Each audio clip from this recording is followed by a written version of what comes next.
ان شاء الله دې نه بعد به ګل خان او استاد ګل د خیره خبرې کوي نو چې موږ ټول ښه په توجه سره دې ته غوږ کېږدو.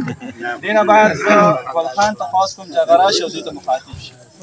یو ځای راپاس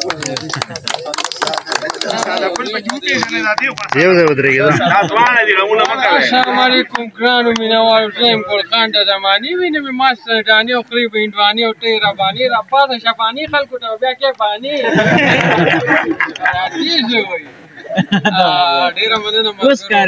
اصل کې اګرې چې کومه ټیلنټډ هلکان دي زه یې اپریشیټ کوم د زړه نه، او ماشاءالله د دې ځای خلک چې کوم دی ایجوکیټډ خلک دی او ایجوکیشن له ډېر زیات اهمیت ورکوي. زموږ په علاقو کې سپورټس له دونه ویلیو لا چا هم نه ده ورکړې.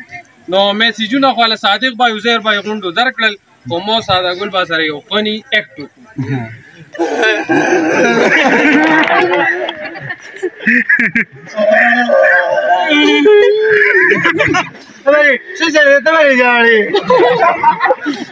په زړه باندې مې ډېر غټ غټ خفګانونه دي. دا راته ووایه ستا په زړه باندې داسې غټ خفګان کوم ټیم کې تېر شوي دي؟ چا ته خبرې نه صرف دا ته به وایم زه چې کله په پایلنګ خاطر یم نو بس دغې نه بل غړ غم نه و. دا قرباني خو په ما باندې امتحانین دي. ته خو لا بیا مخکې زما په املا باندې وسمه د وړو چپاړو چاپ جوړ دی. دا ته وایه لکه ډېره غټه موټلې راباندې جوړه کړې راته مونډ نه کې 36 نمبر پیدا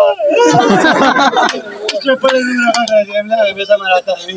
دا ته وایه لکه به زه چې خلک چې ما ګوري دا ټوله اوس اوس وختي راځي په شک کې یم چې زما خپې اګرې ته دي او که نه دا ته وایه خپې باسه نورې خبرې خوښې دي. خبره وره دا راته ووایه په حادثه او مصیبت کې څه فرق دي؟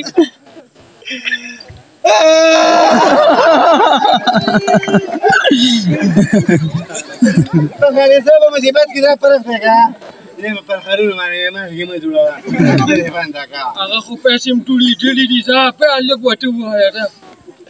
په حادثه په مصیبت کې دا فرق دی که نه فرض که تا سره اوس د وړو مور ده په لاره روانه ده ګاډي والا مړه شوه شو کړې د حادثه وایي او که ژوندۍ پاتې شوه که نه دا ښه مصیبت